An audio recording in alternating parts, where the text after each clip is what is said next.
All right, well, the rain showers that we had yesterday, that is now out of here, and we're going to continue to see that northerly flow. So that's going to keep things on the cooler side and also on the drier side. And just a few clouds from here to there as we head throughout the overnight, and also for us on Thursday. Could even include a slight chance, an isolated chance of an area drizzle, but not much going on across the Beering area. And we are at 68 degrees, partly cloudy conditions, northwest winds, yeah, still coming from the northwest, around 15 miles per hour. But as we take a look at temperatures elsewhere, we're in the upper 60s for us in Marquette. Off to the west, temperatures a little warmer in some areas at 70 right on the dot in Crystal Falls, 69 in Ironwood, 65 in Ontonagon, while sitting at 66 in Houghton. And for us off to the east, middle 60s for us in Munising, Escanaba at 68 and 65 in Manistee, while we're also seeing that 68-degree temperature here in Ishpeming. As we take a look now at our winds, that northerly direction providing that cooler providing that cooler air, and that is going to reinforce that as we head throughout the end of the week. 10 miles per hour for us in Houghton and 10 a little farther off to the south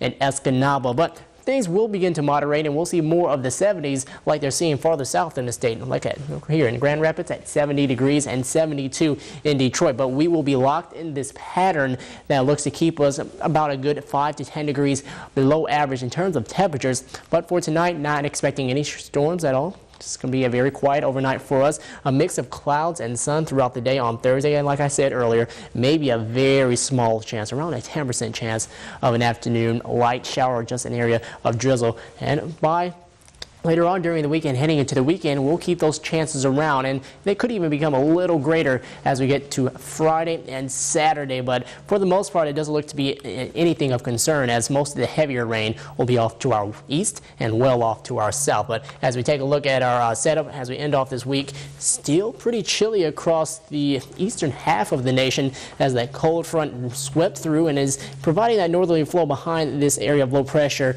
and keeping us just a little unsettled. That's why things could pop up, or that's why a slight chance of an isolated light shower could pop up. And as we go ahead and put this all into motion for you, a very sunny day for us for the most part for us on Thursday. Look at that, a very slight chance of an isolated chance of a shower throughout the day. But for the most part, we're going to be seeing a very clear day for us. And even as we head into Friday, a very small chance pops up yet again. For tonight, our temperatures will drop off into the upper 40s. It will be partly cloudy, and northwest winds light, around 5 to 10 miles per hour. For tomorrow, for Thursday, we're going to have a north flow at 10 to 15 miles per hour. Sun and clouds with that isolated chance of a drizzle. Highs will be in the upper 60s and the lower 70s, at 73 for us in Florence, at 71 in Ontonagon, while at 68 in Lance. And for us a little farther south, we'll see more of the upper 60s. Our 7-day forecast, 69s on both Thursday and Friday, as we'll have clouds in the area and keeping the theme of the clouds on into the weekend, with highs pushing their way back to the lower 70s, and lows will make their way into the lower 50s before our better chance of rain comes in by next Monday.